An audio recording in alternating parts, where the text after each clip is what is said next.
بسم اللہ الرحمن الرحیم۔ ایک دفعہ کا ذکر ہے کہ ایک انجینئر بلڈنگ کی 10ویں منزل پر کام کر رہا تھا۔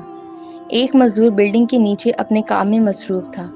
انجینئر کو مزدور سے کام تھا، بہت زیادہ اس کو آواز دی لیکن اس نے نہیں سنی۔ انجینئر نے جیب سے $10 کا نوٹ نکالا اور نیچے پھینکا تاکہ مزدور اوپر کی طرف متوجہ ہو جائے، لیکن مزدور نے نوٹ اٹھا کر جیب میں ڈالا اور اوپر دیکھے بغیر اپنے کام میں مصروف ہو گیا۔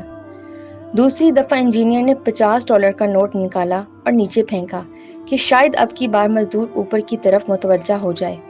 مزدور نے پھر سے اوپر دیکھے بغیر نوٹ جیب میں ڈال دیا۔ اب تیسری دفعہ انجینئر نے ایک چھوٹی سی کنکری اٹھائی اور اسے نیچے پھینک دیا۔